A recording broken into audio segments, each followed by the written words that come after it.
Piet Mondrian, 1872 to 1944. Painting number 2 with gray and black, 1925. He paints almost nothing. He constructs 2 or 4 rectangles. But he's a wonderful person, highly cultured and impressive. He lives like a monk. Everything is white and bare, broken up by red, blue, and yellow rectangles, which he scatters throughout the entire space, throughout the studio and the bedroom. This is what an American art collector wrote after visiting Mondrian's New York studio in 1941.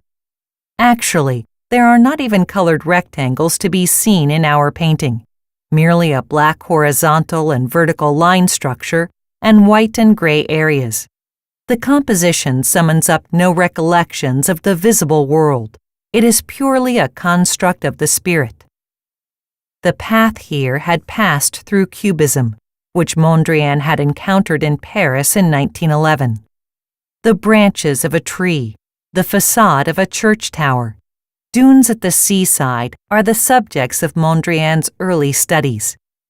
Step by step, he reduced the motifs to geometrical structures, until in 1919 he liberated himself entirely from realist images and began to create his pictures using orthogonal structures, white, gray, and black brightness gradients, and the primary colors red, yellow, and blue.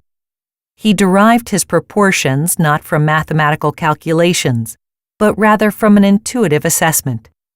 In shifting the horizontal and vertical axes, Mondrian was seeking a balance between the different elements based not on symmetry but on asymmetry, and thus creating a dynamic energy. The horizontal and vertical lines are more or less of equal thickness, but they are always thicker than normal outlines and thinner than the surface areas. The pictures are of different formats. Most often, however, they are rectangular, like our picture. Although there is up and down, no direction dominates. The areas are not bounded by the edge of the picture, which is why Mondrian's works were not meant to be framed.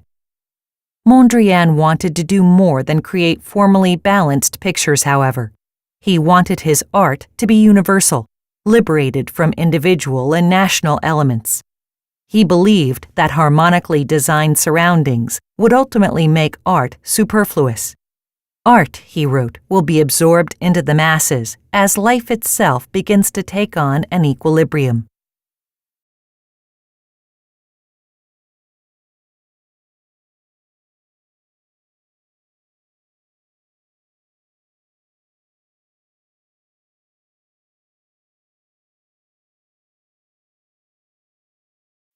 Visit the Museum of Fine Arts Bern and see the original works, and download the free app Museen Bern from the App Store.